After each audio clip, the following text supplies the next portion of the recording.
హల్లెలూయా. దేవుని నామానికి మహిమ కలుగును గాక. మీ అందరికీ నా ప్రేమపూర్వక వందనాలు. అందరికీ వందనాలు. బాగున్నారా? కృపయు సమాధానం మీకు కలుగును గాక. చూడండి ప్రియులారా, ఈ దినం పరిశుద్ధాత్మ దేవుడు నీతో నాతో ఏం మాట్లాడదలించారో అటు మాటలు ధ్యానించుకుందాం. ప్రభువే మనకు సహాయము చేయను గాక.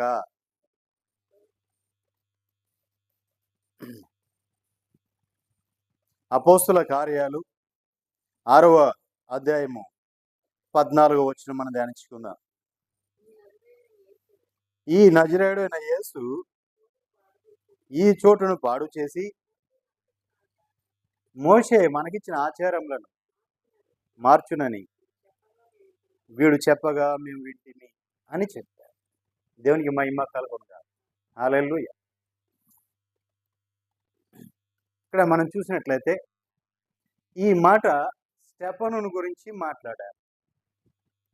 ఎక్కడ మాట్లాడారు అయ్యా అంటే సమాజ మందిరం దగ్గర ఈ చోటుని పాడు చేస్తున్నాడు. నజరేయుడైన యేసు ఈ చోటుని పాడు చేసి ఉన్నాడు. అలాగే మోషే మనకిచ్చిన ధర్మశాస్త్రము పాడు చేస్తున్నాడు అని చెప్తున్నారు. దేవునికి మహిమ కలుగును కాదు. అది ఆల్రెడీ నేను ఒకసారి దీని గురించి నేను చెప్పాను. రెండోసారి కూడా ఇదే మాట చెప్తున్నాను. దేవునికి మహిమ కలుగును కాదు. కాకపోతే ఈ మాటలోంచి ప్రభువు నాకు ఇచ్చిన ఆ దర్శనం చొప్పున నేను మాట్లాడుతున్నాను. దేవునికి మహిమ కలుగును కాదు.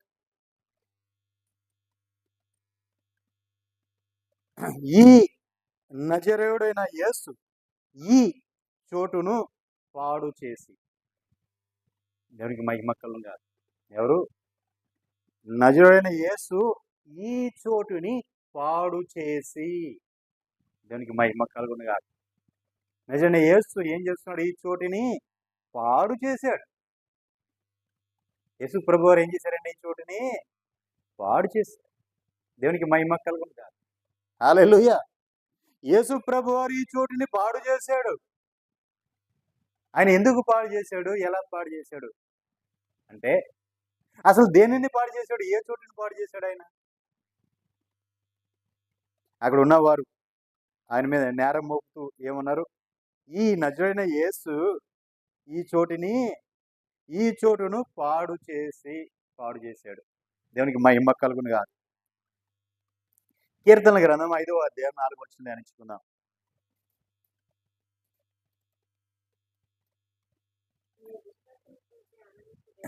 ఇది మన దేవుని యొక్క నజరేయుడైన యేసు ప్రభు వారి యొక్క నజరేయుడైన యేసు యొక్క ఆయన కొన్ని లక్షణాలు, స్వభావాలు చెప్తున్నాం ఇక్కడ. దావీదు గారు ఏమంటున్నాడు? నీవు దుష్టత్వమును చూసి ఆనందించే దేవుడవు కాదు, నీ చెడుతనముకు నీ యొద్ద చోటు లేదు. అంటే దుష్టుడికి నీ యొద్ద చోటు లేదు.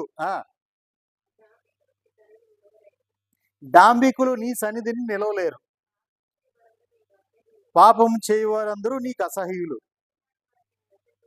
అబద్ధమాడు వారు నీవు నశింప చేస్తావు.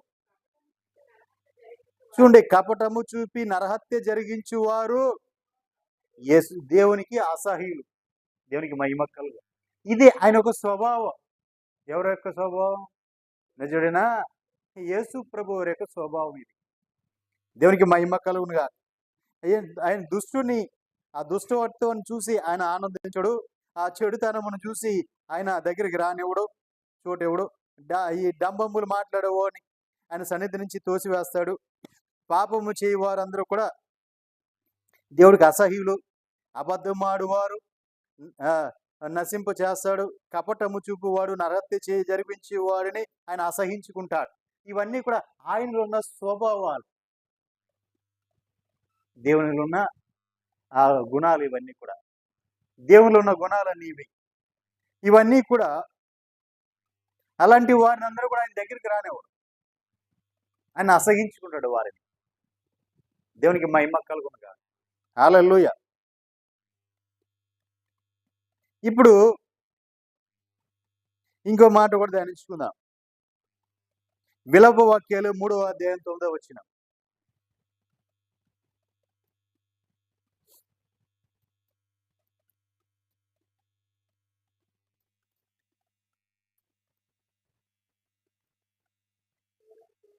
9వ వచనం. ఆయన నా మార్గములకు అడ్డముగా ఆయన నా మార్గముకు అడ్డముగా చెక్కుడు రాళ్ళు కట్టి ఉన్నాడు. నేను పోజారకుండా నా త్రోవలను కట్టివేసి ఉన్నాడు. నా ప్రాణమునకు ఆయన పొంచి ఉన్న, చూడండి, ఎలుగుబంటి పొంచి ఉందంట. ఎప్పుడు పట్టుకుందామా, ఎప్పుడు చీల్చి వద్దామా అని ఆ విధంగా ఉన్నాడు దేవుడు.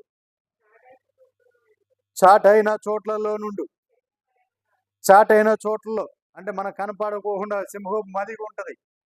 ఆ విధంగా ఈయన చాటైన చోట్ల పొంచి ఉన్న సింహం వలె ఈయన ఉన్నాడు. ఇప్పుడు ఆ బయటికి వెళ్ళడానికి త్రోవ లేకుండా చేసి, బయటికి వెళ్లకుండా ఆయన నాకు త్రోవ లేకుండా చేయటమే కాదు, నా అవయవములన్నీ కూడా విడదీసి ఉన్నాడు. ఎక్కడెక్కడ పాటలు పాటలు నాకు దిక్కు లేకుండా చేసి ఉన్నాడు. నా మీదకి విల్లెక్కి పెట్టి బాణములు సిద్ధపరిచి ఉన్నాడు.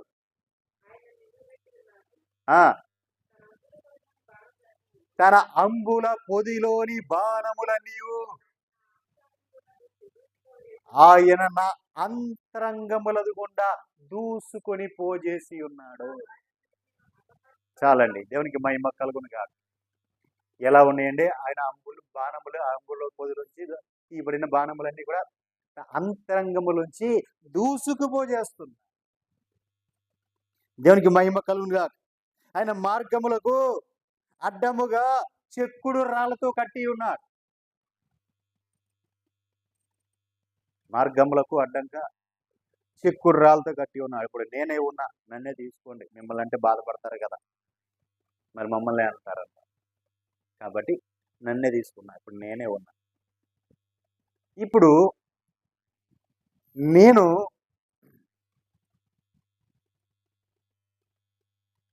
మునుపు ఎంతో సంతోషంగా ఉన్నా, ఎంతో ఆనందంగా ఉన్నా, ఎంతో ఉత్సాహంగా ఉన్నా. మునుపు ఎంతగానో విచ్చలవిడిగా ఉన్నా. నాకు ఇష్టం వచ్చినట్లు నేను చేశా, నాకు ఇష్టం వచ్చినట్లుగా నేను తిరిగా, నాకు ఇష్టమైన చోట్లకి నేను వెళ్ళా, నాకు ఇష్టమైన పనులు చేసుకుంటూ వచ్చా. లోకములో పాపములో పొర్లి డొర్లి అంతా ఒంటికి రాసుకొని బూడిది పోసుకొని గంతులు వేశా. అది నాకు ఇష్టంగా ఉంది. ఆ లోకం చూస్తే వైభవంగా ఉంది, లోకంలో పాపం చూస్తే ఆనందంగా సంతోషంగా ఉంది. లోకంలో ఉన్న ఆ దుష్టత్వం ఎంతో ఇంపుగా ఉంది. ఆ లోకంలో ఉన్న ఆ హేయమైన క్రియలు, అసహ్యమైనవన్నీ కూడా, ఇవన్నీ కూడా నాకు ఎంతో ఇష్టంగా, నాకు ఎంతో ప్రియంగా ఉన్నాయి. దేవునికి మహిమ కలుగునుగా. ఇప్పుడు నా ఆశలు, నా అన్ని కూడా, నా తలంపులు, నా ఊహలు, నా కోరికలు అన్ని కూడా ఎక్కడ ఉన్నాయి?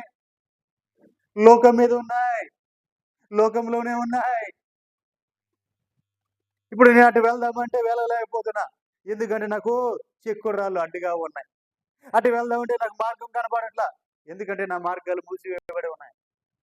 ఆ లోకం చూసి నేను ఆశపడి నేను కూడా అలా ఉండాలి, వాళ్ళలాగా నేను కూడా ఉండాలి, తాగాలి, తిరగాలి, అనుభవించాలి, ఇంకా రకరకాలుగా నేను కూడా వాళ్ళలాగా ఉండాలి అని నేను కూడా అటు వెళ్ళబోతున్నా. కానీ నాకు అడ్డంగా ఉంటుంది. దేవునికి మహిమ కలుగునుగా. హల్లెలూయా. ఇప్పుడు ఏమైపోయింది? ఇది వరకు ఎటు పడితే అటు వెళ్ళిన చోటు, ఎటు పడితే అటు తిరిగిన చోటు, ఎక్కడ పడితే అక్కడ వెళ్ళిన చోటు, ఈ చోటు ఇప్పుడు పాడైపోయింది. నిజమే, యేసు వచ్చి ఈ చోటుని పాడు చేశాడు. దేవునికి మహిమ కలుగునుగా.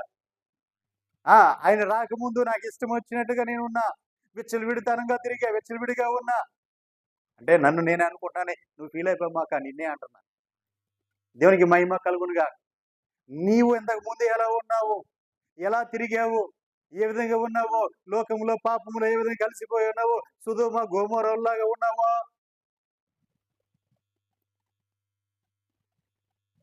ఏ విధంగా ఉన్నావో, నీకు ఇష్టం వచ్చినట్లుగా నువ్వు ఏ విధంగా తిరిగావో, ఈ రోజున అప్పుడు ఎంతో సరదాగా, ఎంతో సంతోషంగా ఉంది. ఎట్లా అంటే ఐగుప్తులోంచి భయంకరమైన శ్రమల్లోంచి, ఆ బాధల్లోంచి, ఆ కష్టంలోంచి, ఆ కన్నీటిలోంచి, ఆ నిట్టూర్పులు, అంగలార్పుల్లోంచి విడిపించి, నడిపించి, అద్భుతాలు, ఆశ్చర్యకార్యాలు చేసుకుంటా, మార్గాన్ని సరళం చేసుకుంటా తీసుకొని వస్తే,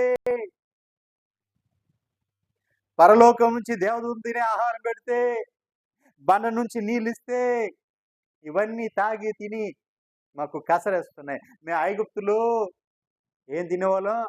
తెల్లగడ్డల, ఐగుప్తులో కీరకాయల, ఐగుప్తులో ఇంకేం తినేవాళ్ళం? రకరకాల ఐగుప్తు మాకు గుర్తుకు వస్తున్నాయి. మేము అప్పుడు తిన్నాక మాకు గుర్తుకు వస్తున్నాయి. ఆ ఐగుప్తులు ఉంటే ఎంత బాగుండేది. మాకు రోజు మాంసం దొరికేది. మాకు ఇంపుగా ఉండేది. ఎంతో బాగుండేది. మరి ఈ రోజున దేవదూతల ఆహారం, పరలోకం నుంచి దిగి వచ్చిన మన్నా అది తింటుంటే మాకు తిని తిని కసరేసిపోతుంది. తిని తిని ఏమైపోయింది? కసరేస్తుంది. ప్రియులారా, తిని తిని కసరేసింది. అది స్టార్టింగ్‌లో మొట్టమొదటిసారి తినేటప్పుడు ఎట్లా ఉంది? చాలా రుచిగా ఉంది. తేనెలాగా ఉంది. తేనెలాగా ఉంది. చాలా రుచిగా ఉంది. ఆ రుచిగా ఉన్నది ఇప్పుడేమైపోయింది? వె వెకసమేస్తుంది. తిని తిని కసరేసిపోయి. మాకు అవి కావాలి. ఎక్కడ? విడిచి వచ్చినయి కావాలి. ఐగుప్తులో ఉన్న మేము ఏవైతే తిని వచ్చామో, ఏవైతే విడిచి వచ్చామో అవన్నీ కావాలి.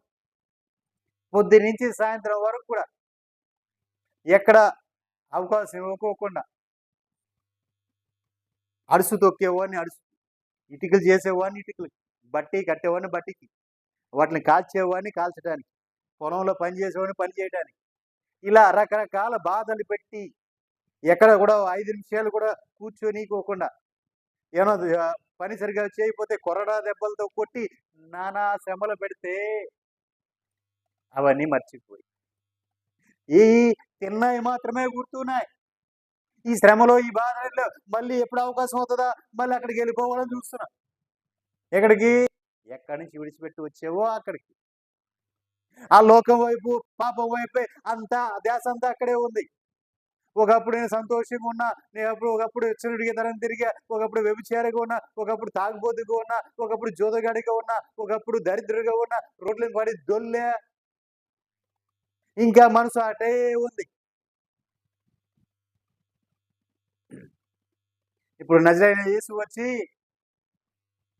ఈ స్థలమును పాడు చేశాడు. ఏం చేశాడు? నజరైన యేసు వచ్చి ఈ స్థలాన్ని పాడు చేశాడు. లేకపోతే నాకు ఇష్టమైన రీతిలో ఉండేవాడిని, ఆ లోకంలో పాపములో పొర్లుతూ డొర్లుతూ ఉండేవాడిని, ఆ నిత్యమైన స్థితిలో ఉండేవాడిని, ఆ మలిన స్థితిలో ఉండేవాడిని. అలాంటి స్థితిలోంచి ఆయన నన్ను విడిపించి ఇప్పుడు ఈ స్థలమును పాడు చేశాడాయన. దేవునికి మహిమ కలుగును గాక. హల్లెలూయా. ఏం చేశాడు స్థలాన్ని? నజరైన యేసు వచ్చి ఈ స్థలమును పాడు చేసెను. నజరైన యేసు వచ్చి ఈ స్థలమును పాడు చేసెను. నిజమే కదండి మరి. అయ్యో! నేను చూసినప్పుడు రక్తంలో పొర్లుతున్న నిన్ను, నీ నాభి సూత్రం కోయబడకుండానే నీ తల్లిదండ్రులు నిన్ను విడిచిపెట్టేస్తే, ఆ లోకంలో పాపములో కని నిన్ను దాంట్లో విడిచిపెట్టేస్తే, అదే రక్తములో అదే పాపంలో పొర్లుతున్న నిన్ను నీ మీద జాలిపడి, నీ వస్త్రహీనులుగా దిగంబరిగా చూసి, దిక్కులేని వాడిగా ఉన్న నిన్ను చూసి, నీ మీద కనికరపడి, నిన్ను కడిగి, ఆ రక్తపు మరకల నుంచి కడిగి, నిన్ను శుద్ధీకరించి, నీ పరిశుద్ధమైన వస్త్రాలు ధరించి, నువ్వు తినడానికి శ్రేష్టమైన ఆహారము తేనెయు, నూనెయో, గోధుమలిచ్చి నీవు తినమని చెప్పి నిన్ను నిన్ను పోషిస్తే, నిన్ను పెంచి పెద్ద చేస్తే, నువ్వు ఎదిగి పెద్దదానివై, ఆభరణ భూషితురాలివయ్యి తిరిగి ఆ పాపంలోకే వెళ్తున్నా. తిరిగి అదే నాకు ఇష్టంగా ఉంది, అదే నాకు ఆనందంగా ఉంది అని చెప్పి వ్యభిచారివై దారిన పోయేవారిని అందరిని కూడా అంటే విడిచిపెట్టి వచ్చిన దాన్నే చూస్తున్నావు.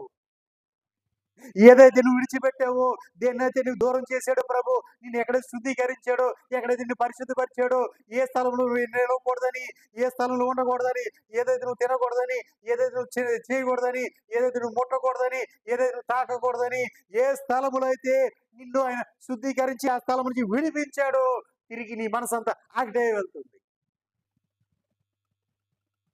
అక్కడికే వెళ్తుంది. అదే చేయాలనుకుంటావు.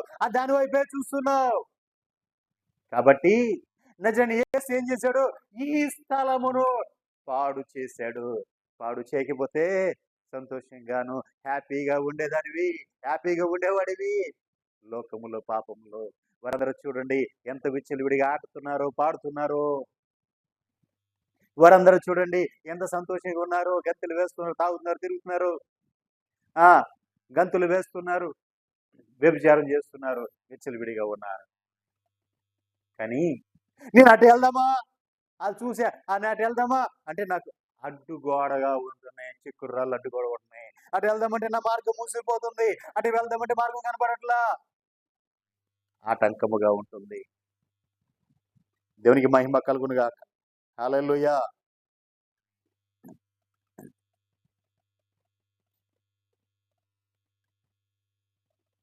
అటు వెళ్దామంటే త్రోవలను కట్టివేసి ఉన్న ప్రాణం నాకు ఆయన పొంచి ఉన్న ఎలుకు బంటి వలె ఉన్నాడు. ఇప్పుడు ఒకవేళ తెగించేసి ఏదో విధంగా వాడు దూకేసాడు, ఏదో విధంగా వెళ్ళిపోదాం అని చూసేవాడుకో, ఆయన ఏం చేస్తున్నాడు? పొంచి ఉన్న ఎలుగు బంటి, ఎప్పుడు వస్తుందా, ఎప్పుడు వస్తాడో వీడు, నేను చీల్చివేస్తాము అన్నట్టుగా ఆయన పొంచి ఉన్నాడు. అటు చూస్తే సింహం వల్లే ఆయన మరుగై ఉన్నాడు, చూస్తా ఉన్నాడు. దాటుకొని వెళ్ళలేకపోతున్నావు, చేసుకుని వెళ్ళలేకపోతున్నావు. ఎందుకంటే ఆయన నీకు సింహం వల్లే పొంచి ఉన్నాడు, ఎలుగుబంటి వల్లే పొంచి ఉన్నాడు. దేవునికి మహిమ కలుగును కాదు. ఇప్పుడు ఏమైపోయింది? ఈ స్థలము అయ్యో పాడైపోయింది. మునుపట్లాగా నాకు ఇష్టం వచ్చినట్లుగా, మునుపట్లాగా నాకు ఇష్టం వచ్చినట్లుగా నేను చేయలేకపోతున్నా. అయ్యో ఆకర్షిస్తుంది, లోకం ఆకర్షిస్తుంది, లోకము పాపము ఆకర్షిస్తుంది, అటువైపు వెళ్ళలేకపోతున్నా. ఎందుకంటే ఇప్పుడు నేను భయపడాల్సి వస్తుంది. ఇప్పుడు ఎందుకంటే ఆయన నాకు అడ్డుగా ఉంటున్నాడు, అడ్డు బండగా ఉంటున్నాడు, అడ్డు రాయిగా ఉంటున్నాడు, ఇప్పుడు నన్ను అడ్డగిస్తున్నాడు. ఒకవేళ మీరి వెళ్దామంటే చంపి వేస్తాడేమో, చీల్చి వేస్తాడేమో, భయము, భయము పుడుతుంది. ఏం చేయాలి? లోకము పాపము ఆకర్షణీయంగా కనపడుతుంది. నమ్మావు, విశ్వసించావు, విశ్వసించావు, బాప్తిసం పొందావు. అది బలవంతంగా ఇచ్చాడో ఎలా ఇచ్చారో నాకు తెలియదు. బాప్తిసం పొందావు. ఇప్పుడు నువ్వేం చేస్తున్నావు? నీవు గనక దేవుని సన్నిధిలో సిద్ధపడాలి. ఎందుకని? అన్ని విషయాలు బాప్తిసం పొందే ముందు అన్ని విషయాలు సిద్ధపడాలి. ప్రభువా, ఇదిగో నేను నిజ రక్షకుడిగా నేను అంగీకరిస్తున్నా, నీ రక్తం చేతను కనబడుతున్నా, నేను కడగబడుతున్నాను కాబట్టి ఇక మీదట ఈ శరీరానికి, ఈ శరీరాన్ని ఇప్పటి వరకు మలినమైన శరీరం, ఇప్పటి వరకు ఇది నీచమైన శరీరం, అయ్యా ఇక మీద నుంచి ఈ శరీరాన్ని మీ రక్తంలో కడుక్కుంటున్నా, నేను పవిత్రంగా పరిశుద్ధంగా ఉండాలి. అయ్యా మీ ఆజ్ఞల ప్రకారం నడుచుకోవాలి, మీ విధుల ప్రకారం నడుచుకోవాలి, మీ కట్టెల ప్రకారం నడుచుకోవాలి, నేను నూతనంగా ఉండాలి. ఇప్పటి వరకు నేను చేసిన పాపాలు కానీ, దోషాలు కానీ ఇక మీద ఆ క్రియలేవి చేయకోకుండా, అయ్యా ఇదిగో ఇక నుంచి ప్రభువా మీరు ఎలా చెప్తే అలాగే నడుచుకుంటాను అని నీవు సిద్ధపడి కొన్ని దినాలు సిద్ధపడి ఇదే ఇవ్వాలి, బాప్తిసం తీసుకోవాలి అంటే. కానీ మరి ఇప్పుడు చాలా మంది ఏం చేస్తున్నారంటే, మాకు ఇంతమంది ఇంత నెంబర్ కావాలి, ఇదిగో గవగా పట్టేసుకొని లాక్కొచ్చేసి నువ్వు అర్జెంటుగా బాప్తిసం తీసేసుకోవాలి, అర్జెంటు. ఎందుకంటే మళ్ళీ ఎక్కడ దాటిపోతాడో, మళ్ళీ ఇంకొకరు వచ్చి ఇంకోటి పట్టుకొని వెళ్ళిపోతాడో, లేదా ఇంకో సంఘానికి వెళ్ళిపోతాడో, ఇంకో చోటికి వెళ్ళిపోతాడో అని చెప్పి ఏదో విధంగా తీసుకుని వచ్చి ముంచేయాలి. ఈ రోజున విశ్వాసులను అలా తయారు చేశారు. కొంతమంది ఏజెంట్లు ఉంటారు, కొంతమంది ఏజెంట్లు బ్రోకర్లు. వాళ్ళు ఏం చేస్తారు అంటే మాయ మాటలు చెప్పి ఆ విశ్వాసి వచ్చిందండి, కొత్తగా వచ్చిందండి విశ్వాసి పట్టుకొని తీసుకొచ్చి ముంచే వరకు వదిలిపెట్టరు. ముంచిన తర్వాత మెల్లో గేదెలు ఉంటాయి కదా, పశువులు, పొలుపు తాడు కట్టినట్టు కట్టి కట్టుగోయి కట్టేస్తారు. ఇక నువ్వు ఇక్కడే ఉండాలి. ఎక్కడికి వెళ్ళకూడదు. ఇక్కడే ఉండాలి. ఇక నువ్వు ఎక్కడికి వెళ్ళడానికి వీల్లేదు. ఎందుకంటే నువ్వు ఎక్కడ బాప్తిసం పొందావు. నీ నువ్వెక్కడ బాప్తిసం పొందావు. నీకెక్కడ పెళ్ళయింది. నువ్వెక్కడ ఉన్నావు. నీకెక్కడ పిల్లోడు పుట్టాడు. పిల్లోడు పుట్టినందుకు కూడా ఇది కారణం. దేవునికి మహిమ కలుగును గాక. నిజమే ప్రియులారా. ఈ దేవుడు చేసిన కార్యాలు లేవు. ఆయన చూసిన కృప లేదు. ఆయనకి ఏమీ లేదు. దేవుడికి సంబంధమే లేదు. అన్ని ఈడే చేశాడు. మా దగ్గర కూడా ఒకడు ఉన్నాడు. దేవునికి మహిమ కలుగును గాక. ఇవన్నీ ఈయన సంబంధం. దేవుడికి ఏ సంబంధం లేదు. నువ్వు ఎక్కడ బాప్తిసం పొందావు. ఇక్కడ నుంచి నువ్వు వెళ్తాకి వీల్లేదు. మళ్ళీ వాళ్ళ దగ్గర అందరూ వెళ్ళాలి. అందరూ వాళ్ళ మీటింగ్లు పెట్టినా ఏది పెట్టినా అందరూ వెళ్ళాలి. మళ్ళీ అక్కడి నుంచి వాళ్ళ దగ్గర నుంచి మాత్రం కూడా వెళ్ళడానికి వీల్లేదు. ఇదా ప్రభు నేర్పించి అడ్డుబండ. దేవునికి మహిమ కలుగును గాక. హల్లెలూయా. ఏ విధంగా నువ్వు వారిని రక్షణలోకి నడిపించావు. నువ్వు నడిపించిన తర్వాత ఏం చేయాలి నువ్వు? నీకు ఇష్టమైన రీతిలో వాళ్ళు మలుచుకొని నీకు ఇష్టం వచ్చినట్లుగా నువ్వు చేయటం కాదు. అసలు ప్రభువు చిత్తమే. ప్రభువు చిత్తమేంటి అది బోధించాలి. నాయనా ఇక మీదట నీవు మారు మనసు పొందావు కాబట్టి నీ పాత జీవితాన్ని విడిచిపెట్టేసి ఇప్పటివరకు నువ్వు ఎలా జీవించావు ఆ జీవితాన్ని విడిచిపెట్టే ఇక నుంచి నూతన జీవితం జీవించు. ఇది ఎక్కడ వరకు జీవించాలి? నువ్వు ప్రభు సన్నిధికి చేరుకునే వారు కూడా నువ్వు ఎలాగే ఉండాలి. దేవునికి మహిమ కలుగును గాక. నువ్వు ప్రభు వచ్చినప్పుడు మధ్యాహ్నం చేరుకునే వారు కూడా నువ్వు ఎలాగే ఉండాలి ఆయన. ఎక్కడ తప్పిపోకూడదు. ఎందుకంటే నువ్వు నమ్మి మారు మనసు పొందావు. నీ ఇష్టానుసరిగా నువ్వు తీసుకున్నావు. నేను ఎవరు బలవంత పెట్టలేదు కాబట్టి నీకు నువ్వు ఉంటానన్నాడు కాబట్టి ఉండడానికి గట్టిగా ఉంటాడు. ఎక్కడ కదిలించబడ్డావు. ఎందుకంటే తనకు తాను సిద్ధపడి వచ్చాడు కాబట్టి ఎక్కడ కదిలించబడ్డావు. దేవుని చేత ప్రేరేపించబడతాడు కాబట్టి. నువ్వు బలంతోనే ముంచేస్తే ఏం చేస్తాడు? నేను అటు వెళ్ళనిస్తాడు. ఇటు వెళ్ళి ఆ బ్రాందీ షాపులోనో సారా కొట్టులో దూరుతాడు. నిన్ను అటు వెళ్ళనిస్తాడు. ఆ చుట్టూ సిగరెట్ తాగుతాడు.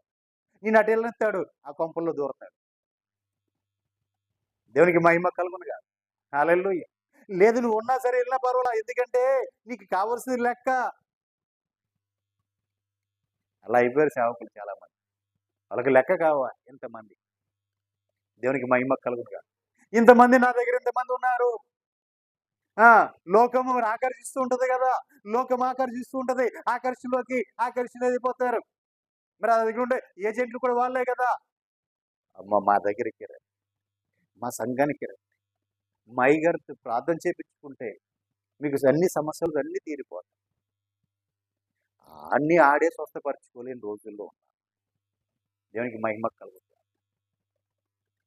ఇన్ని బిడ్డలు ముందు ఇన్ని బిళ్ళలు ఇంకా దేవునికి మంది పిల్లలు. దేవునికి మహిమ కలుగుతాయి. ఇంకా అతను ప్రార్థన చేస్తే నీకేం జరుగుతుంది? దేవునికి మహిమ కలుగును కాదు. చూడండి పిల్లరా, స్వస్థత లేవా అంటే నేను లేవని చెప్పడం ఉన్నాయి. అన్నీ ఉన్నాయి. నా ప్రభు అన్నీ చేస్తాడు. ఇప్పుడు నీవు దానికి తగినట్లుగా, దేనికి తగినట్లుగా? వాక్యానికి తగినట్లుగా నీవు ఉన్నప్పుడు నీ జీవితంలో అన్ని కార్యాలు చేసుకుంటూ వెళ్తాడు. ఆయన విధులను, ఆయన విధానాలను, ఆయన కట్టలను, ఆయన ఆజ్ఞలు అనుసరించి నువ్వు నడుచుకుంటావే. ఆయన ఇచ్చిన వాగ్దానమును పొందుకో, నువ్వు అనుభవించు పరిపూర్ణంగా. రా నేను చెయ్యేస్తాను. నీ పాపాలు దోషాలన్నీ క్షమించబడతాయి. నేను నీ కోసం ప్రార్థన చేస్తాను. రా నిన్నెత్తి మీద నేను చేయాలి. ఈ దోషాలు పాపాలని ట్రాన్స్ఫర్ ఎవరికి? విశ్వాసాల మీద. వీళ్ళు చేసినవన్నీ కూడా వాళ్ళే మొయ్యాలి. దేవునికి మహిమ కలుగును గాక. హల్లెలూయా. చూడండి పిల్లరా,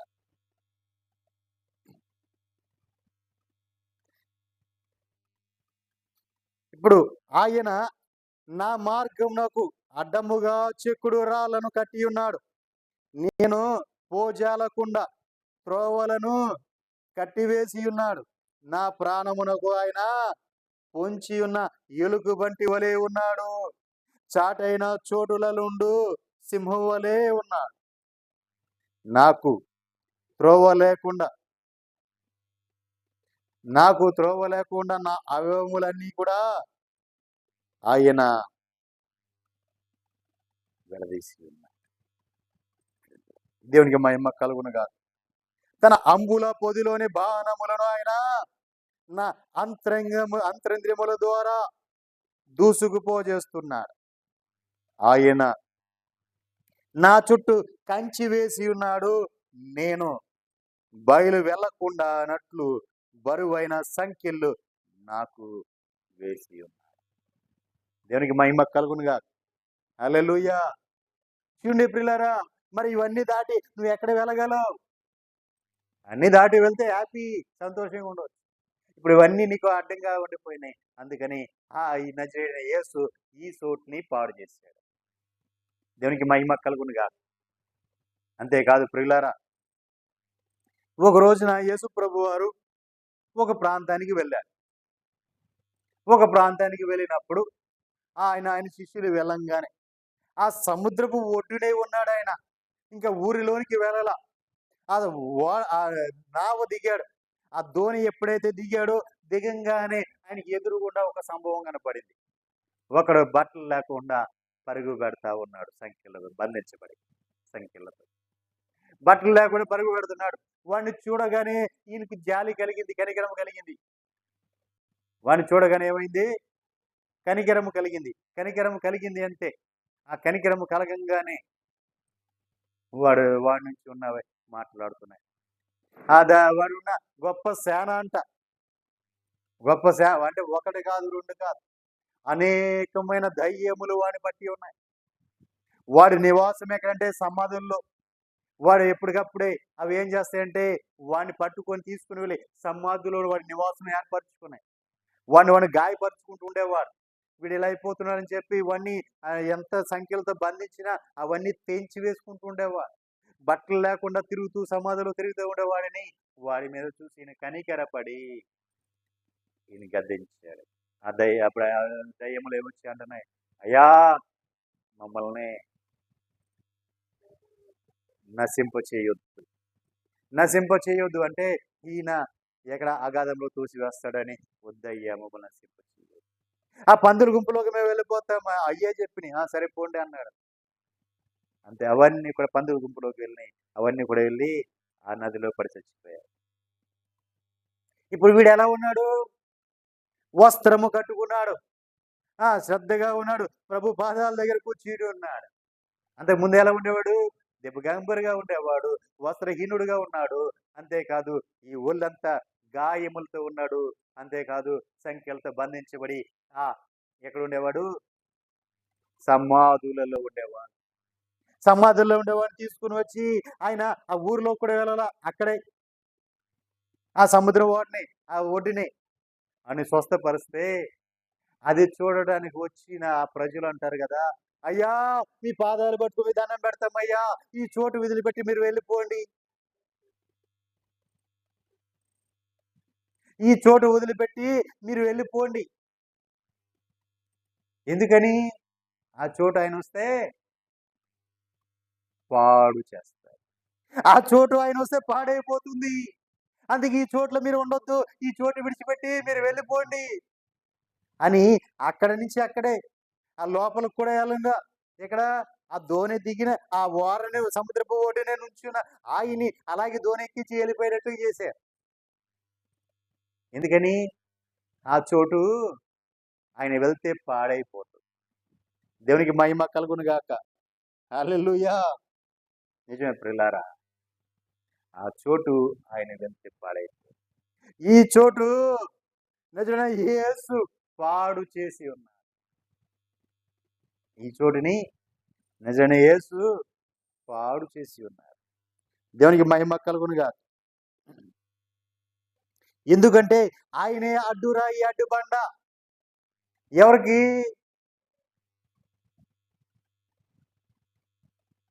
ఎవరికి అడ్డురాయి, అడ్డుబండ? ఈ చోటుకి ఆయనే అడ్డురాయి, అడ్డుబండ. దేవునికి మహిమ కలుగును గాక. హల్లెలూయా.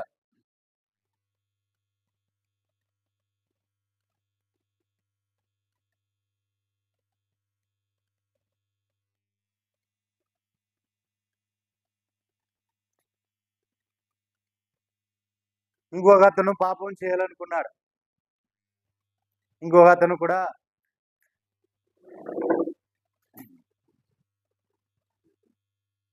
అతను కూడా పాపం చేయాలనుకున్నాడు. వేరే ఒకని భార్యని తీసుకొచ్చి ఇంట్లో పెట్టుకున్నాడు.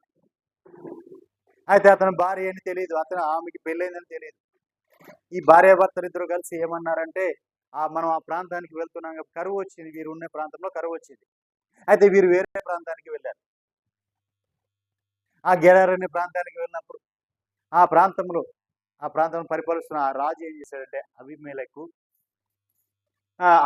దగ్గర కొంతమంది వచ్చి, అయ్యా ఇదిగో ఒక అన్నదమ్ములు మన ప్రాంతానికి వచ్చారు. ఈ ప్రాంతములో ఆ వచ్చిన వారిలో వారి వారి ఒక చెల్లి చాలా అందంగా ఉంది. మన ప్రాంతంలోనే అంత సౌందర్యవతి, అంత అందగత్తె లేదు. ఆమె అక్కడ ఉండడానికి ఇది కాదయ్యా, మన అంతఃపురంలో ఉండాలి అని వాళ్ళు చెప్తే ఏం చేశాడంటే, ఈయన సరే తీసుకురండి అన్నాడు రాజుగారు. వెళ్ళి ఆమెను తీసుకుని వచ్చి తన ఇంట్లో చేర్చుకున్నాడు. తన ఇంట్లో పెట్టుకోగానే దేవుడు మాట్లాడుతున్నాడు. ఏమని చూడండి, ఆదికాండము 20వ అధ్యాయము 6వ వచనం.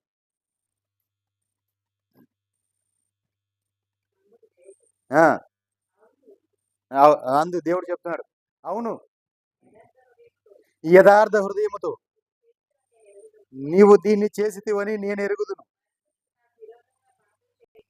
మరియు నీవు నాకు విరోధముగా పాపము చేయకుండా నేను నిన్ను అడ్డగించి తిని, అందుకే నేను నిన్ను ఆమెను ముట్టనివ్వలేదు. ఒక నిమిషం అండి, దేవునికి మహిమ కలుగునుగా. చూడండి, దేవుడు మాట్లాడుతున్నాడు, ఇదిగో నువ్వు జాగ్రత్త, ఆమె వేరొకని భార్య, నువ్వు ఆమె జాగ్రత్తగా ఉండు అని చెప్పి దేవుడు హెచ్చరించాడు. ఆ రాత్రి హెచ్చరిస్తే ఈయన దేవుడితో మాట్లాడుతున్నాడు కదా, అయ్యా నాకు ఆ విషయం తెలియదు. ఏది? ఆమె సహోదరి అనుకుంది. అంటే ఆ వ్యక్తికి అబ్రహాముకి చెల్లులే అనుకున్నాడు తప్ప అబ్రహాం యొక్క భార్య అని అనుకోలే అబీమెలెకు. కాబట్టి అయ్యా నాకు తెలీదు, అతని చెల్లి అనుకుని నేను ఆమె తీసుకుని వచ్చాను, ఆయన ఒక భార్య అనుకుని నాకు తెలియదు అయ్యా అన్నాడు. నేను యథార్థమైన హృదయంతోనే నేను అయ్యా చేశాను తప్ప నేను ఏది చెడుతనం చేయాలని లేదా వాళ్ళని మోసం చేయాలని నేను చేయలేదయ్యా అన్నాడు. అంటే దేవుడు ఏమంటున్నాడు, యథార్థ హృదయముతో దీన్ని చేసితివని నేను ఎరుగుదును. దేవునికి మహిమ కలుగునుగా. పాపము చేయడానికి ఈ అబీమెలెకు పాపం చేస్తాడేమో అని చెప్పి దేవుడు అడ్డగిస్తున్నాడు. దేవునికి మహిమ కలుగునుగా. పాపం చేస్తాడు అని చెప్పి దేవుడు ఏం చేస్తున్నాడు? అడ్డగిస్తున్నాడు. ఆయనే ఆ మార్గాన్ని మూసివేస్తున్నాడు. ఆయనే ఆ అడ్డంగా ఆ కట్టడం కట్టేశాడు. అబీమెలెకుని హెచ్చరించాడు, ఇదిగో నువ్వు జాగ్రత్త, ఆమె వేరొకని భార్య. అతని భార్యను అతనికి అప్పగించే.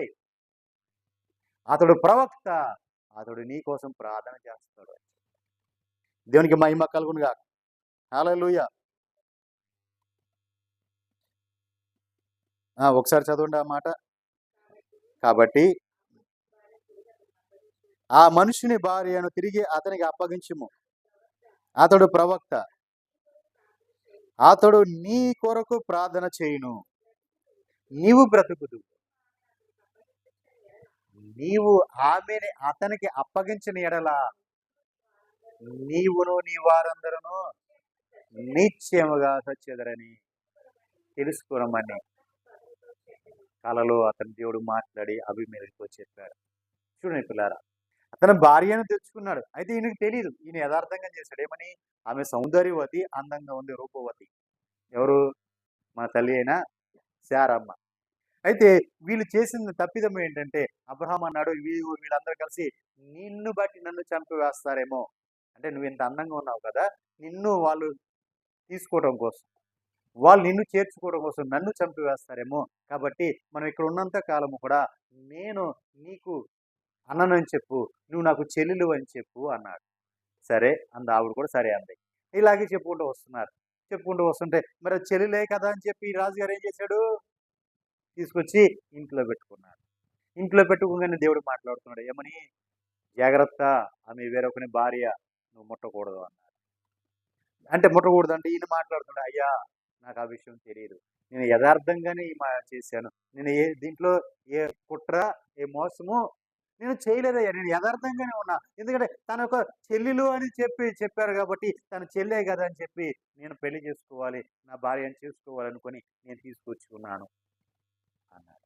లేదు నువ్వు అప్పగించే అంటే అతను ఊరికినే అప్పగించాల. దేవునికి మహిమ కలుగునుగా. దేవుడు చెప్పిన తర్వాత అతడు కొంత బహుమానం అబ్రహాంకి ఇచ్చాడు. అట్లాగే ఆగరను కూడా ఎవరికి, శారమ్మకి దాసిగా ఇచ్చి వీళ్ళందించి పంపించేశారు. ఇంకెప్పుడు ఎందుకయ్యా మా మీదకు ఇంత కీడు రప్పించావు నీవు, మేము ఏ అన్యాయం చేసావు నీకు అని అబ్రహాముని అడిగాడు. ఇంకో విషయం దేవుడు ఏం చేశాడు తెలుసా, వాళ్ళ బంధువుల యొక్క గర్భములన్నీ కూడా మూసివేశారు. ఆ మాట కూడా చూడండి, కింద ఎక్కడ ఉంటది, 1వ వచనం నుంచి రండమ్మ. అసలు ఆ మాట 20వ అధ్యాయం, ఆది కాండము 20వ అధ్యాయం 1వ వచనం నుంచి రండి. చూడండి అక్కడ నుండి, ఎందుకంటే అంతకు ముందు ఉన్న చోటు నుంచి అబ్రహాం కరువు వచ్చింది, అక్కడ నుంచి దక్షిణ దేశం వైపు వెళ్ళాడు.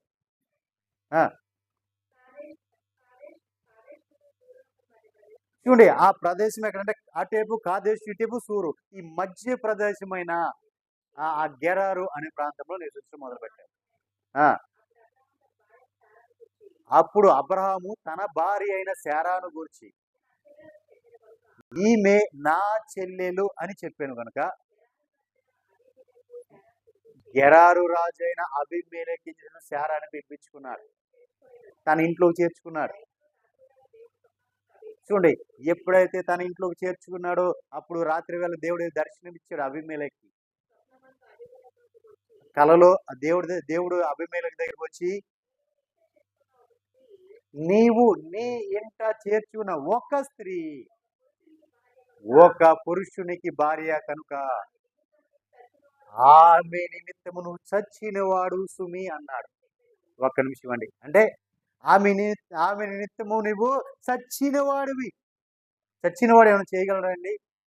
నీవు కూడా అలాగే ఉండాలి, ఆమె గురించి చాలా జాగ్రత్తగా ఉండు, లేదంటే నువ్వు చనిపోతావు అని హెచ్చరించాడు దేవుడు అక్కడ. దేవునికి మహిమ కలుగునుగా. 17వ వచనం,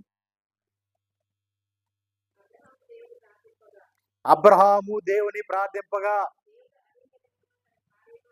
దేవుడు అబీమెలెకును అతని భార్యను అతని దాసీలను బాగు చేశాడు.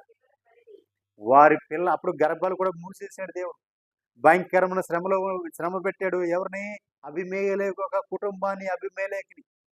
అబ్రహాం ప్రార్థించగానే దేవుడు కరుణించి మరిపడి వారిని ఆదరించాడు. ఎలయనగా అబ్రహాము భార్య అయిన శారాను బట్టి దేవుడు అబీమెలెకు ఇంట్లో ఉన్న ప్రతి గర్భాన్ని కూడా మూసేశాడంట. దేవునికి మహిమ కలుగునుగా. హల్లెలూయా. అంతేకాదు వారందరిని కూడా శ్రమ పెట్టాడు, తన కుటుంబంలో ఉన్న అందరినీ కూడా శ్రమ పెట్టాడు. ఎందుకంటే తాను పాపము చేయకుండా ఉండటం కోసం. ఎవరు? అబీమెలెకు పాపము చేయకుండా ఉండటం కోసం. దేవునికి మహిమ కలుగునుగా. అబీమెలెకుని అడ్డగించాడు దేవుడు. అడ్డగించాడా లేదా? పాపం చేయకుండా అడ్డగించాడా లేదా? అబీమెలెకుని అడ్డగించాడు. దేవునికి మహిమ కలుగునుగా. అందుకే ఈ చోటును ఆయన ఏం చేశాడు? పాడు చేశాడు. దేవునికి మహిమ కలుగునుగా. మరి ఆయన పాడు చేయకుండా ఉంటే, ఆయన అడ్డగించకుండా ఉంటే, ఆయన అడ్డపడకుండా ఉంటే ఇష్టానుసారంగా చేయవచ్చు కదా, సంతోషంగా ఉండవచ్చు కదా. అబీమెలెకు శారమ్మని ఏమైనా చేసి భార్యను చేసుకుని ఉండవచ్చు కదా, అదానికి ఇష్టమే కదా, అంత సౌందర్యవతి, అంత రూపవతి కదా. మరి అలాంటి ఆ సౌందర్యవతిని ఏం చేశాడు ఈయన? చెరపట్టనివ్వకోకుండా, తన భార్యను చేసుకునేకోకుండా దేవుడు ఏం చేశాడు? అడ్డుగా నిలబడ్డాడు. కాబట్టి ఆ చోటుని నిజమైన యేసు పాడు చేశాడు. హల్లెలూయా. అంటే అబీమెలెకు అనే ఈ చోటు పాడవకోకుండా దేవుడు అడ్డపడ్డాడు. హల్లెలూయా, హల్లెలూయా. లూకా శుభవార్త 15వ అధ్యాయం 13వ వచనం చూసినట్టయితే కొంతమంది ఏం చేశారంటే ఆస్తిని దుర్వ్యాపారములకు పాడు చేశారు. లోకములోకి పాపములో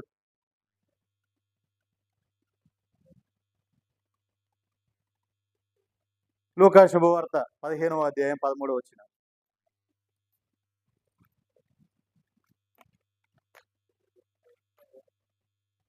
ఆ, కొ- చూడండి, అప్పటి వరకు దేవుని సన్నిధిలోనే ఉన్నాడు, దేవునితోనే ఉన్నాడు, అంటే తన తండ్రితో ఉన్నాడు, తన తండ్రికి విధేయుడిగా ఉన్నాడు. ఎక్కడ కూడా తన తండ్రి అతను ఎప్పుడు కూడా కాపు కాస్తూనే ఉన్నాడు, భద్రపరుస్తూనే ఉన్నాడు, ఎక్కడ తప్పిపోనేవల. అయితే ఇప్పుడు ఈ లోకాన్ని ప్రేమించిన ఆ చిన్న కుమారుడు లోకము వైపు లోకం వైపు వెళ్ళడం కోసం ఏం చేశాడంటే తండ్రి దగ్గర ఆస్తిని సంపాదించుకొని ఆ తండ్రి యొక్క ఆస్తిలోంచి తన భాగాన్ని తను తీసుకొని లోకంలోకి వెళ్ళిపోయాడు. లోకంలోకి వెళ్ళిపోయిన తర్వాత తన ఇష్టానుసారంగా జీవించాడు. తన ధనం అంతా కూడా ఆ వేసలకి, తాగుబోతులకి, తన ఫ్రెండ్స్ కి మొత్తం అంతా విచ్చలవిడితనం చేశాడు. మొత్తం పోగొట్టుకున్నాడు. దుర్వ్యాపారాలు చేశాడు. ఆస్తి మొత్తం కూడా దుర్వ్యాపారాలు చేసి పాడు చేశాడు. మొత్తం నాశనం అయిపోయాడు. దేవునికి మహిమ కలుగునుగాక. హల్లెలూయా. ఇలా పాడు చేసిన తర్వాత తిరిగి తన తండ్రి దగ్గరికి వస్తున్నాడు. ఎలా వస్తున్నాడు? ఏ స్థితిలో వస్తున్నాడు? ఏ స్థితిలో వస్తున్నాడు? తినడానికి తిండి లేక పందులు తినే ఆ పొట్టు తిందామని ఆశపడ్డాడు. దానికి కూడా నోచుకోలేకపోయాడు. దాన్ని తినడానికి కూడా వాళ్ళు ఒప్పలేదు. అది కూడా దొరకల. అప్పుడు ఆలోచించాడు ఏమని, నా తండ్రి ఎంత వాడికి బుద్ధి వచ్చినప్పుడు నా తండ్రి యొద్ద ఎంతో మంది కూలివారు సమృద్ధిగా ఆహారం తింటున్నారు, నేనైతే ఇక్కడ ఆకలితో చచ్చిపోతున్నాను. నేను లేచి నా తండ్రి యొద్దకు వెళ్ళి, తండ్రి చూడు తండ్రి, నేను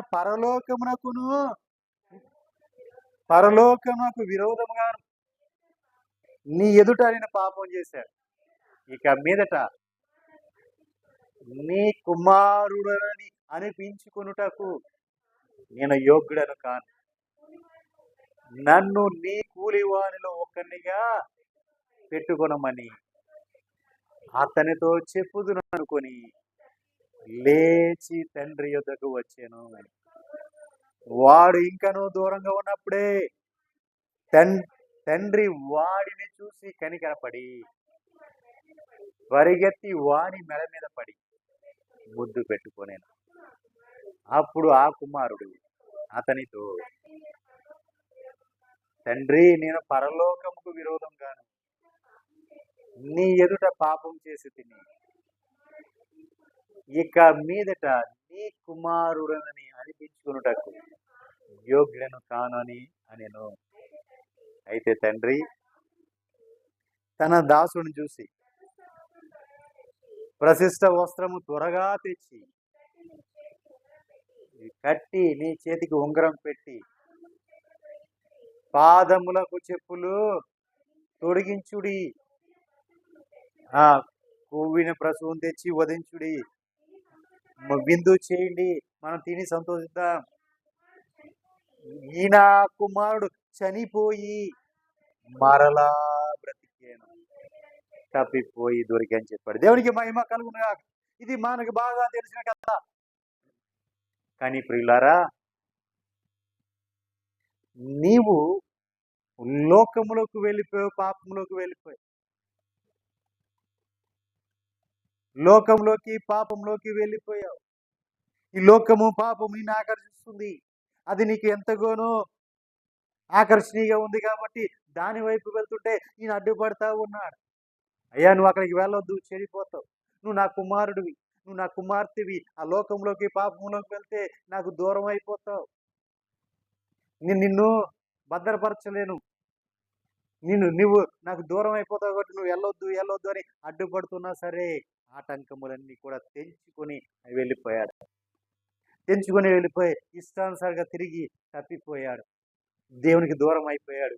తన తప్పిదము తాను తెలుసుకొని తిరిగి వచ్చి, అయ్యా నేను మీకు పాపం చేశాను, మీకు అయ్యా నేను ద్రోహం చేశాను, నన్ను దయతో క్షమించు, నీ పనివాడిగా ఒక్కడిని చేర్చుకో, నీ పనివాళ్ళు ఒకడిగా నన్ను చేర్చుకో అని ప్రాధేయపడుతున్నాడు. పాదాలు పట్టుకోవాలని చూశాడు. కానీ అనుకొని అతను బయలుదేరి వస్తుంటే తండ్రి ఎప్పుడు కూడా ఏం చేస్తున్నాడు, వాళ్ళంత దూరం నుంచి చూస్తూనే ఉన్నాడు. ఇంకా నా కుమారుడు ఏదో తెలుసుకుంటాడు, ఏదో రోజు నా దగ్గరికి వస్తాడు. ఎక్కడో ఇంట్లో లేడు తండ్రి, ఏదో పని చేసుకుంటా లేడు, ఆ మిద్దె ఎక్కాడు. మిద్దె నుంచి చూస్తా ఉన్నాడు, నా కొడుకు వస్తున్నాడా, నా కుమార్తె వస్తుందా, నా బిడ్డలు వస్తున్నారా అని ఎదురు చూస్తూనే ఉన్నా. నీ ప్రభు ఇప్పుడు కూడా చాచిన చేతులతో ఎదురు చూస్తూనే ఉన్నా. ఎప్పుడైతే వచ్చావో, అయ్యా నా తప్పైపోయిందని నువ్వు పాదాలు పట్టుకుంటుంటే పాదాలు పట్టుకునికోకుండా ఆయన ఏం చేస్తున్నాడు, కవిగితుంది, నీ స్థానం అది కాదు నాన్న, నీ స్థానము ఇది. దేవునికి మహిమ కలుగునుగా, నీ స్థానం ఇది అని చెప్పే దేవుడు నా దేవుడు. దేవునికి మహిమ కలుగునుగా. నీవు తప్పిపోతుంటే, నువ్వు పడిపోతుంటే, పాపంలోకి వెళ్ళిపోతుంటే ఆయన నీకు అడ్డుబండగా అవరోధముగా నీకుండి నీ మార్గాలన్నీ మూసివేసి, ఇదిగో నువ్వు ఒకవేళ మించి ఎక్కడ దూకిపోతావేమో, ఎక్కడ నువ్వు దాటిపోతావేమో చెప్పి నిన్ను సింహము వలె ఆయన పొంచి ఉన్నాడు పట్టుకోవడానికి. ఎలుగుబంటి వలె ఆయన మరుగుగా ఉన్నాడు నిన్ను పట్టుకోవడానికి. నీకే ఆయన అడ్డుగా ఉన్నాడు, అడ్డుబండగా ఉన్నాడు. ఎందుకని? నీ స్థానము నువ్వు కోల్పోతావేమో అని. దేవుడు నీకు ఇచ్చిన స్థానాన్ని నువ్వు కోల్పోతావేమో అని. ఆయన నీకు ఏ స్థానం ఇచ్చాడు? తన సొంత కుమారుని స్థానం ఇచ్చాడు. తను ఏ స్థానం ఇచ్చాడు? తన హృదయమును హత్తుకునే స్థానం ఇచ్చాడు. తను ఏ స్థానం ఇచ్చాడు? అరచేతుల్లో నిన్ను చెక్కుకొని చూసుకుని ఆ స్థానం ఇచ్చాడు.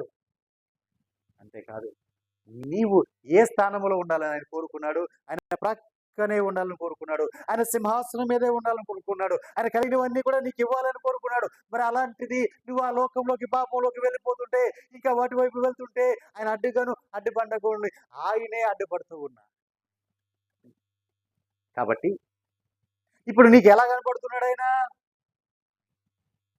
ఎలా కనపడుతున్నాడు? నీ చూపంతా, నీ ఆశలని కోరికలు, నీ తలంపులంతా ఎక్కడున్నాయి? ఆ లోకం వైపు, పాపం వైపు ఉన్నాయి. ఆ లోకంలో ఉంటే నీకు ఇప్పుడు ఈయనే ఉన్నాడు, ఇక్కడ ఉంటే పరిశుద్ధంగా ఉండాలి, ఇక్కడ ఉంటే నిర్దోషంగా ఉండాలి, ఇక్కడ ఉంటే యథార్థంగా ఉండాలి, ఇక్కడ నీతిగా ఉండాలి అని ఇక్కడ చెప్తుంటే ఇవే నచ్చట్లేదు, ఆ లోకం పాపం నచ్చుతుంది. దేవునికి మహిమ కలుగునుగా. అందుకే ఇప్పుడు ఏం చేశాడు? నిజమైన యేసు ఈ చోటుని పాడు చేశాడు. దేవునికి మహిమ కలుగునుగా. ఈ చోటు పాడైపోయింది, ఆయన వలన పాడైపోయింది. ఆ లోకంలో పాపంలో ఉంటే ఎంతో సంతోషం, ఎంతో ఆనందంగా ఉండేది. అది ఎంతో నాకు పరిశుద్ధంగా, పవిత్రంగా కనపడింది లోకం. నిజమైన పరిశుద్ధత, నిజమైన పవిత్రత, నిజమైన ఆ నీతి, అవన్నీ పరిశుద్ధత అంతా కూడా ఇప్పుడు ఉంటుంటే ఇప్పుడు నేను ఇక్కడ తట్టుకోలేకపోతున్నాం, తాళలేకపోతున్నాం, ఉండలేకపోతున్నాం. ఎందుకంటే నిత్యము కాలిపోతుంది, నిత్యము కాలిపోతుంది. అయ్యో మేము తట్టుకోలేకపోతున్నా, ఉండలేకపోతున్నా, ఇక్కడ నిలబడలేకపోతున్నా, ఈ పరిశుద్ధతలో, ఈ అగ్నిలో నేను కాలేకపోతుంది, నేను నిలబడిపోతున్నా, కాలిపోతున్నా, కాళ్ళు కాలిపోతున్నాయి. అసలు నేను ఉండిపోతున్నా, ఈ సెగరిని తట్టుకోలేకపోతున్నా, ఈ వేడిని తట్టుకోలేకపోతున్నా. ఆయన ఇదిగో ఆయన దహించు అగ్ని ఉన్నాడు కాబట్టి ఆయనతో సంగతులు చేయలేకపోతున్నా. ఈ చోటు పాడైపోయింది కాబట్టి దేవునికి మహిమ కలుగునుగా. మరి ఈ చోటు ఎలా ఉండాలి? ఈ చోటు ఆయన ఏం కోరుకున్నాడు? ఆయనని వాసు యోగ్యంగా కోరుకున్నాడు. ఆయనతో పాటు ఉండాలని, ఆయనతో పాటు జీవించాలని, ఆయనతో కలిసే నీవు ఉండాలని. ఆయన కలిగినవన్నీ నీకు ఇస్తుంటే నీ చూపులన్నీ ఎక్కడున్నాయి? లోకం వైపు, పాపం వైపు కనపడుతున్నాయి. ఈ లోకం వైపు, పాపం వైపు చూసే వాళ్ళందరూ కూడా ఏమంటున్నారు? నిజమైన యేసు ఈ చోటుని పాడు చేశాడు, నిజమైన యేసు ఈ చోటుని పాడు చేశాడు అని చెప్తున్నారు. ఈ చోటు, అసలు ఈ చోటుని ఎందుకు కోరుకున్నాడు? మొదటి కొరింథీ పత్రిక 3:16 చూస్తే ఆయన కోరుకున్నది ఏంటి? ఈ చోటుని ఏం కోరుకున్నాడు? ఈ చోటుని ఎందుకు పాడు చేశాడు ఆయన? మీరు దేవుని ఆలయమై ఉన్నారనియు, దేవుని ఆత్మ మీలో నివసించున్నారనియు మీరు ఎరుగరా? ఒక నిమిషం అండి. మీరెవరు? దేవుని ఆలయం. మీరెవరు? దేవుని యొక్క ఆలయం. మీలో నివసిస్తున్నది ఎవరు? దేవుని ఆత్మ నివసిస్తుంది. దేవునికి మహిమ కలుగు. మీరు దేవుని ఆలయమై ఉన్నారు. మీలో దేవుడు నివసిస్తున్నాడు కాబట్టి మీరు పరిశుద్ధులు, పవిత్రులు. ఆయన నివాస యోగ్యమైన ఆ స్థలంగా మీరు ఉన్నారు. కాబట్టి నీవు ఆ లోకములో పాపములో మలినములు అంటనీకోకుండా ఆయనే నీకు అడ్డుగా నిలబడుతున్నాడు. ఆయన నీకు అడ్డుబండగా నిలబడుతున్నాడు. దేవునికి మహిమ కలుగునుగా. హల్లెలూయా.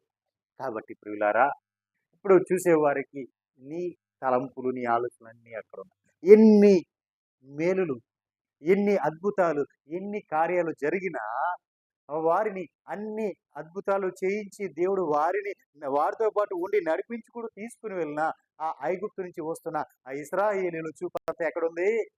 విడిచిపెట్టి వస్తున్న ఐగుప్తు మీదే ఉంది తప్ప దేవుడి మీద లేకుండా పోయింది.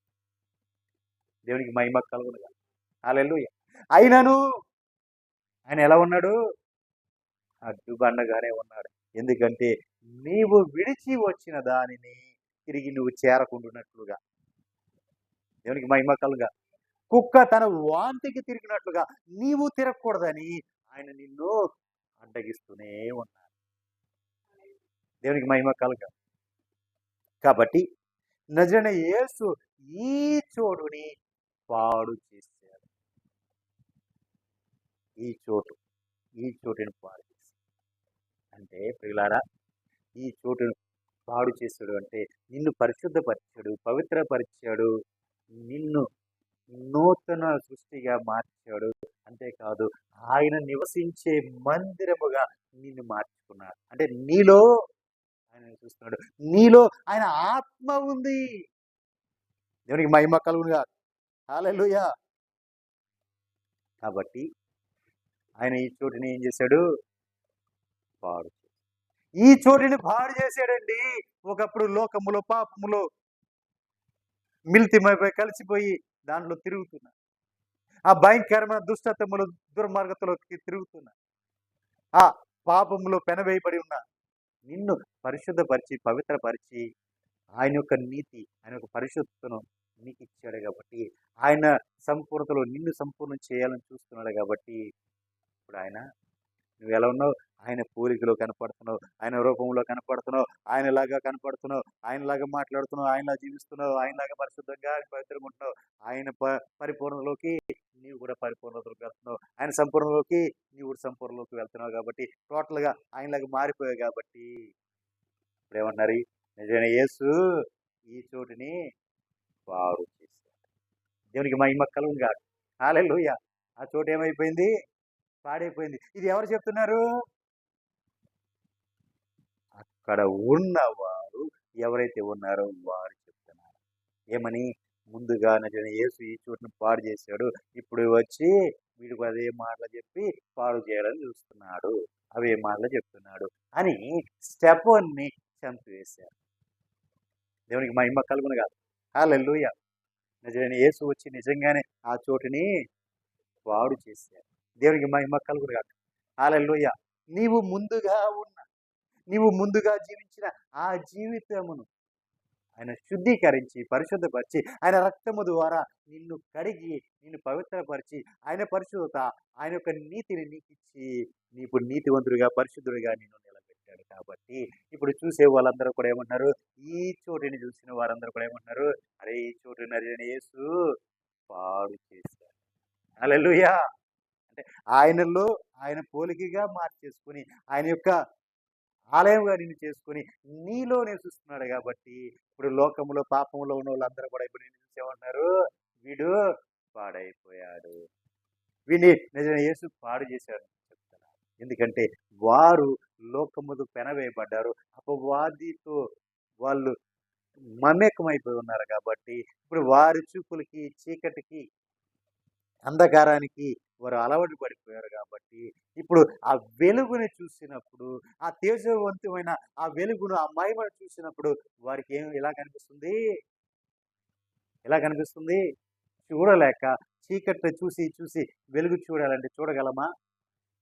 ఆ చీకట్లో ఉన్న వెలుగును చూడలేకపోతున్నారు కాబట్టి వాళ్ళు చూడలేక ఈ చోటు పాడైపోయింది, మనం ఇక్కడ ఉండలేం బాబు, మనం ఇక్కడ చూడలేం బాబు అని పోతా ఉన్నారు. ఎక్కడికి? ఎక్కడికి? ఈ లోకనాథుడైన సాతాను గాడి చెరలో. దేవునికి మహిమ కలుగునుగాక. హల్లెలూయా. నిజమే ప్రియులారా.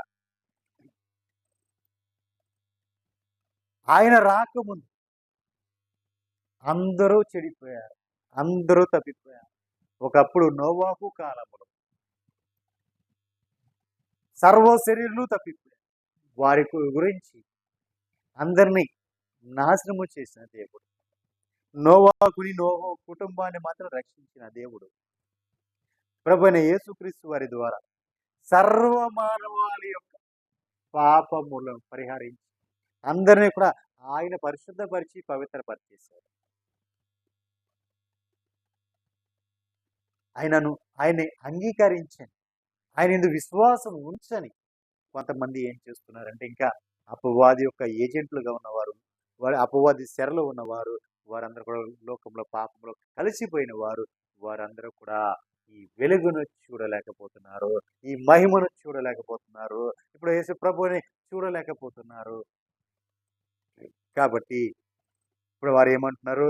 నిజమే యేసు వచ్చి ఈ చోటుని పాడు చేశాడు. లేదంటే మేమిద్దరం ఒకేలాగా ఉండేవాళ్ళం కదా, ఇద్దరం ఒకేసారి పాపం చేసేవాళ్ళం, ఇద్దరం కలిసి మందు కొట్టేవాళ్ళం, ఇద్దరం కలిసి ప్యాకెట్ ఆడేవాళ్ళం, ఇద్దరు కలిసి రోడ్ల మీద తిరిగేవాళ్ళం, ఇద్దరు కలిసి కొంపలు దూరేటట్టు వాళ్ళం.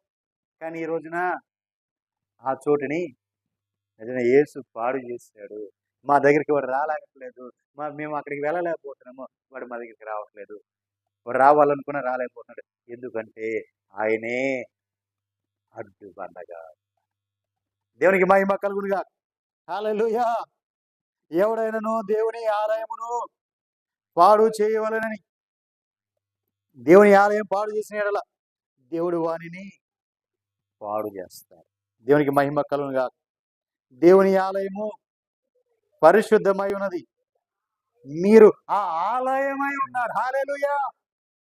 మిమ్మల్ని ఎవడో పాడు చేయాలన్నా వాడే పాడైపోతాడు తప్ప మీరు మాత్రం దేవుడు నివసించే ఆలయముగా ఉంటారు. అందుకనే వాడు ఏం చెప్తున్నాడు, అపవాది ఏం చెప్తున్నాడంటే, యేసు వచ్చాడు, ఇదిగో నా రాజ్యాన్ని కూలగొట్టాడు, నన్ను ఓడించాడు, నా పాపంలో ఎవరు పడకుండా చేశాడు, అందరిని పరిశుద్ధపరిచేశాడు, ఇప్పుడు నా మార్గంలో ఎవరు రాట్లా, నా ఉచ్చులు ఎవడు పడట్లా, కాబట్టి నిజమే యేసు వచ్చి ఆ చోటిని ఈ చోటిని పాడు చేశాడు అని చెప్తున్నాడు. చెప్పింది ఎవడు? అపవాది. దేవునికి మహిమ కలుగునుగా. హల్లెలూయా. ఎందుకంటే వారి దగ్గరికి వెళ్ళడానికి ఎవరు లేరు, వారు ఎవరు లాక్కుందామని ఎవరు లేరు.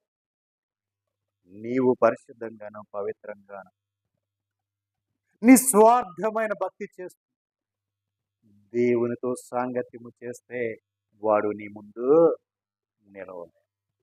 దేవునికి మహిమ కలుగునుగా. హల్లెలూయా. కాబట్టి ప్రియులారా, మూలవాక్యం, ఈ నజరుడైన యేసు ఈ చోటును పాడు చేసి. దేవునికి మహిమ కలుగునుగా. యేసు ఆ చోటుని పాడు. నిజమే, పాడైపోయిన ఆ చోటుని ఆయన పరిశుద్ధపరిచి పవిత్రపరిచాడు. కాబట్టి ఆ పాడైపోయిన వాళ్ళందరికీ కూడా ఇప్పుడు నేను ఎలా కనపడుతున్నాను? తేజవంతమైన దేదీప్యమానంగా నా ప్రభు యొక్క పోలికలు, నా ప్రభు యొక్క రూపంలో నా ప్రభులాగా నేను కనపడుతున్నాను. కాబట్టి ఇప్పుడు ఆ తప్పిపోయిన వాళ్ళు, పాడైపోయిన వాళ్ళందరూ ఏం చెప్తున్నారు?